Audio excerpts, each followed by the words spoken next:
Hi guys, chào mừng các bạn đã quay trở lại với kênh của chúng tôi. Đừng hồi tưởng lại những gì không thành công. Đừng lặp lại mất mát, thất vọng, thất bại. Bạn không thể tiến về phía trước nếu bạn đang nhìn lại quá khứ. Bạn không thể tận hưởng ngày hôm nay nếu bạn không tập trung vào ngày hôm qua. Bạn có thể đã có những thất vọng, những điều không công bằng, nhưng hãy làm như Paul và bắt đầu nghĩ rằng mình hạnh phúc. I got news for you. You have just made $1 million. And all it was a $10 idea. You do not have to complicate this thing. You don't need an education to do this. You just need the principles of success. I'm telling you, man, I took these $25 jokes and I turned them into a lifestyle. The way to become a millionaire, if you could think of how to become a millionaire, you do it by Friday. You don't have to go that far. All you have to do is think of your God-given gift. All of you have the ability to make, you can charge, all of you can do something somebody will pay you $10 to do. I don't care if it's cutting grass, doing their hair, painting a wall, babysitting, taking care of the elderly, teaching, tutoring. Everybody can do something for $10. This is how I got to this place of success. My jokes were $25 a night. I made that for a long time. Whatever you do to make $10, this gift that God has given you at birth, because God never created a soul he didn't give a gift to. All of you have one. All of you have one. I don't care if it's frying chicken. Some of you fry chicken better than anybody else, bake pie, do hair, something. Do whatever it is for $10. After you make the $10, I want you to do it 10 more times. You'll now have $100. After you make $100, whatever you did to make the $100, that $10 idea, I want you to do it 10 more times. You're going to have $1,000. Now, it's going to get a little more difficult, but after you make $1,000, whatever you did to make the $1,000, I want you to do it 10 more times. You now have $10,000. Now we got to focus now. Whatever you did to make $10,000 that started off with your $10 idea, what I want you to do is focus. I want you to do it 10 more times. You now have $100,000. Now, this is where it gets very, very difficult. You're going to have to hire some people. You're going to have to pay some people some money. But you take that $100,000 and you reinvest it. And what I want you to do is whatever you did to make the $10 that you did 100 times that turned into $100,000, all I want you to do is take that same idea. Don't change nothing. Do it 10 more times. I got news for you. You have just made $1 million. And all it was a $10 idea. You do not have to complicate this thing. You don't need an education to do this. You just need the principles of success.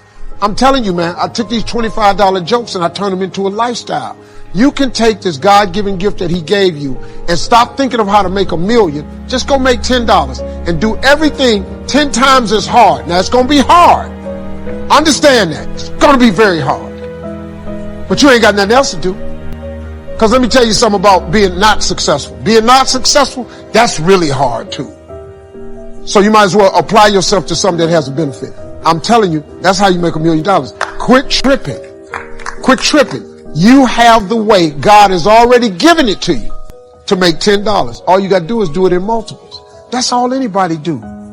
That's all. It's just 10 people got on Facebook. Then 10 more people. Then 10 more people. Then 10 million got on. Now they got 100 million people on Facebook. No, but this dude making billions of dollars. It's the same thing. It's what it is. You have it in you. You just got to apply. And you got to believe that it can happen for you. You know what you should do? Every time you get a chance to experience first class, you should do it. Because it plants a seed. It's like the next time you buy an airplane ticket, just ask for an upgrade. Pay a little extra money to fly first class. What it does is it conditions your mind. Once you get in first class and you see how wide the seats are, and you find out why they shut that curtain, see, because they shut that curtain because they can't let you see what's going on up there. They passing out hot nuts. Everybody get a washcloth. They got a menu. You get to decide what you want. All the drinks is free. Once you sit in first class one time, the next time you get on the plane, it's very difficult to walk past them seats. And then your mind starts thinking of ways to get back to first class. And guess what? That's what you start attracting to your life. And you start behaving and producing stuff to get you back into first class. That's how you move up. You just take, like buy you one really expensive outfit. Just see how it fits. That shit is high for a reason. Don't think they down there just putting prices on. Buy a really expensive pair of shoes, ladies. Buy a really expensive purse one time. Just go down there, buy the real Louis Vuitton that ain't ever on sale. Louis Vuitton don't even have sales. Just get you one. When you carry it, it changes your life. It will then cause your mind to subconsciously produce thoughts to get another one. And next thing you know, you attract the thing you need to produce the outcome that you want. Life is all about the law of attraction. That's how you do it. Just try it. I'm gifted at comedy, and I've been able to pursue it. So I wake up every day, and for a living, I play music and tell jokes. How big of a blessing is that? But you know, people, they look at that, but so you lose sight of the fact that I'm 54 though. And you don't know the fact that I've been doing this 27 years in order to get to the point where I can wake up and play music and tell jokes for a living. It's like my guest Tim Gannon, who explained the fact that he wanted to play polo. He didn't buy a pony till he was 40. He saw the first race at 16, the first match at 16. He didn't get that till he was 40. But so people look at him as the owner of the Outback Steakhouse and they go, wow, but they have no idea the journey and the stress. And what I want to talk to you about is stress. What stress is, what it really is. How it's necessary if you're planning on getting to where you're trying to go to. He got me to this point because from so far from what I done gathered in the process I'm in, he wants me to share my story with those that's still trying to get there. And at 40, you can still buy the pony. And by age 50, you can still have 5 world championships. But you got to be willing to get under some stress. See, stress is necessary. So now, let me help you understand how hard it is to be successful. It's very difficult because more people would be successful if it were easy. Right. It's like doing 100 push-ups. You know, the average person can't do 100 push-ups. But because of the fact that it's difficult, you're not going to try? You say you have a relationship with the greatest of all time. Took 5,000 people, had 2 fish and 5 loaves of bread, fed all of them. You don't want to try the 100 push-ups. They take rocket ships, take them to the moon, orbit, bring them back, land it in the same place it took off from. You don't want to try the 100 push-ups? Right. You don't really think you can do the 100 push-ups?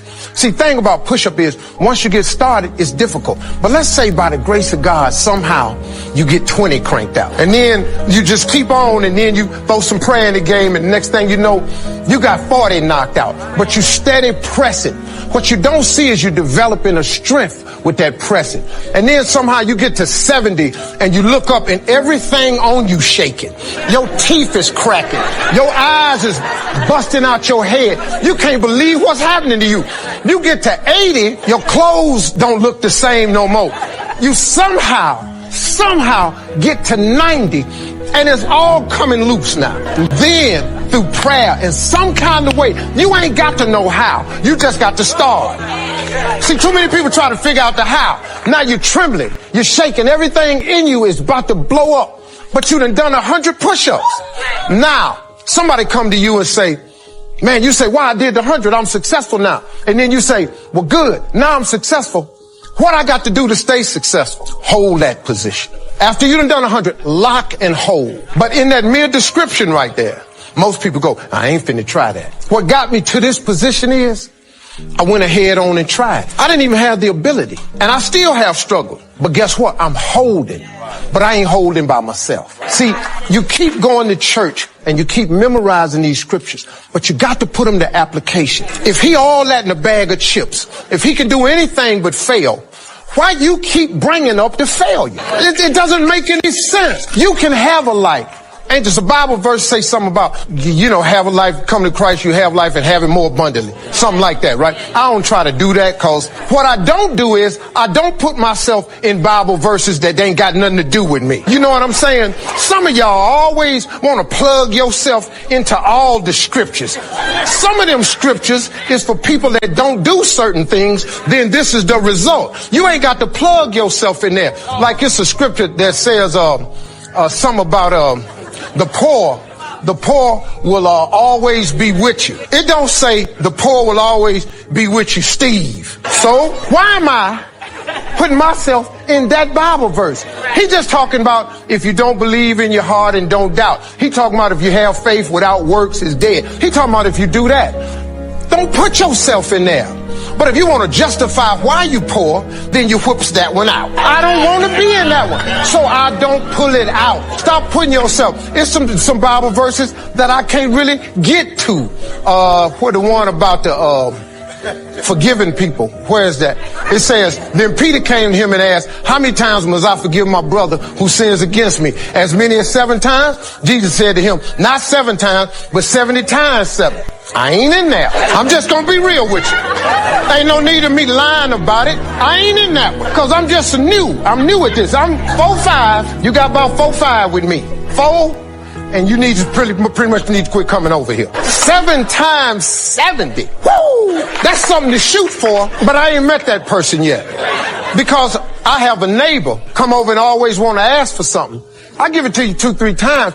But you don't say thank you. Hey man, appreciate it. Then you quit coming to me. I mean, if I was God, and which I'm no, please understand. I'm just saying, you lucky he is who he is, because he give us stuff all the time. We don't ever say thank you, but he keep on dishing it out. That's cause he be forgiving you 7 times 70 and all this here. But I don't know nobody else that's in that scripture right there, because I'm a human being. You can only play me so many times. So what's helping me out as a new Christian is I put myself in the ones I can fit in and get in. Now later on I might work my way up to 8, 9 forgivenesses, but I'm gonna probably leave here without that times 70 though. I have done a lot of things in my life that I haven't really been proud of, But what I've learned about this process that I'm in is that it's okay though, because we are all a sum total of our past. See, what I finally got hip to was the things that I was doing that was so wrong. There's a Bible verse that says something about he takes what the devil, there it is. See, I have people that, I have Sophia and Eugenia and Tanya that work for me, know the Bible real good. See, I don't know it real good. So I just know I know what ain't in there and I know what's in there. Now, where it's located, clueless. But I tell them what I want to say, and I tell them there's a scripture, because my mama was a Sunday school teacher. So I know about God, and so I just use what I know. And so the scripture says, tried to harm him and sold him into slavery. I don't know what that is. But as for you, you meant evil against me, but God meant it for good in order to bring it about as if it is this day. So what that's saying to me, I could be wrong. But the stuff that I was doing that was meant for evil, when God put his hands on you, he can take all that and flip it over for something good. My ability to stay out late at night has enabled me to do my job and handle my business. But I got that from back when I was staying out late at night. My ability to talk to large groups of people who I do not know come from me having to get out of so many lies I had got myself into that I became comfortable doing that business. So coming out here telling the truth, pretty easy. The fact that I could fight you at the drop of a dime back then comes in handy, because now I'm a Christian, but there's limits to it. So it's only so much I can take. Then after that, you're going to get off of me. It comes in handy because I'm busy. I don't have time for everybody. People stop me all the time. Steve, I need a picture. I need an autograph. Well, I'm going somewhere. All I want is a picture. I can't stop every time somebody want a picture. How would you like if everywhere you went, somebody stopped you and wanted a picture? How many picture requests I get a day? I can't think of a day somebody ain't asked me for a picture, asked me for something. How would you like it if you was just going somewhere and and now y'all got video cameras, y'all just pull them out. And here they go. Somebody films me every day, and I'm not even, I just look over there, and my boy go, man, step behind me. She over there filming. I get that every day. How would you like that? So, being a former fighter, I was in the store the other day. Let me see if I can tell this. Okay. I got off the plane. I came to Dallas yesterday. I get up and I'm stop in a store. We come from the airport. I got to get some water. I go in the store. This brother come up to me. He ain't got hardly all his teeth. He come up to me. He little muscular dude. He come up, Steve Harvey, what's up? So I say, hey man, how you doing? You ain't got no bodyguard? I'm 6'2". I weigh 235. Now, I ain't no bad man, but I used to box. So now, you ain't got all your teeth, so you ain't real healthy. You have a little alcoholic aroma to you. I don't drink. So I figure we good. However this gonna be good. But it's because of what I was that God has changed. Now, it used to be, I just turn around and start swinging, it'd be on and cracking. But now God changed that. But see, what it caused me to realize was I was who I was, but I am who I am. And I'm cool with both of them. And you know, it enables you to move on. Stop letting people hold you to your past. Yeah, man, I got what I used to do, but I'm trying to do better now. Stop letting people tie you to what they saw you do 5, 10 years ago. You can go on the internet and say whatever you want to say about me in the past. Got all that. Was who I was, but I am who I am, and I'm cool with both of them people. You got to be not all right to get all right. You got to be lost to get saved. You got to have been through something to know something. So please, get comfortable with that Get comfortable with that part. I don't know what I'm doing on time, so I'm just going to go ahead. Okay, cool. Here we go. This is the one I really wanted to do because this one describes my life to the T. When I left college, I flunked out of college after 3 years. When I worked at Ford Motor Company, one of the last jobs I had because of the layoffs was they put me in the foundry. I learned a valuable lesson in the foundry because I used to be a foundry worker at Ford Motor Company. I'm now a spokesperson for Ford. Let me tell you how the flip went. A lot of people don't know, but in the foundry, they was making engine blocks. Engine blocks start with scrap metal. See, people, you think old cars just go away. No, they go to junkyards. Companies take this scrap metal and they melt the metal down. But it starts with scrap. They run it through a furnace, and when it gets in the furnace, they liquefy the metal. Then they take this metal and they pour it into a mold. This mold is the engine block. But when you pour it in there, it's just hot. It's just hot. It ain't nothing. And you think that you can't do nothing with that. But then something comes along and gets a hold of it. Something comes and gets a hold of it. Right. It takes this hot piece of mess that was scrap. It lifts it. It dips it. It cools it. It refinishes it. It hardens it. And then it puts it on a conveyor belt. When it come out the conveyor belt, my job was to hit it with a sludge hammer and knock the loose flashing out. That's empty, extra metal on it. And then you have an engine block. The basic of any engine is the block. You got a cracked block, you can throw that engine away. It don't work. But the block starts from scrap metal. This really how God do it though. See, God takes scrap. All engine blocks is scrap. He takes scrap, he molds, he pour into it. Then it come out, he cool it, he shape, and he start putting stuff on it. He start attaching pieces to it. Put a manifold on it. He put the rocker arm on it. He put the exhaust on it. He put spark plugs on it. He put a carburetor on it. He put a fan belt, water pump, and he take it and he put it in a car. But all of it started when it was a piece of scrap metal, man. What we cannot do as Christians is just cause we the car now. You can't look at the dude that's in the furnace that's just wet liquid. That's a hot mess. You can't look back at the scrap pile and go, they just scraps, man. Cause what you don't understand is you got to have that scrap so you can make a block. So God can put stuff on it. So when you put it on it, you can be a car one day. I just want everybody to let everybody be a block, man. Let them be a hot mess in a furnace. Let them be a scrap, man. You ain't got nothing to do with that. That's God right there, man. That's all I'm trying to say. That's all.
hypnotized. What's up is down, what's left is right. Chasing stars and holding you. I can't see the end, but we'll see it through.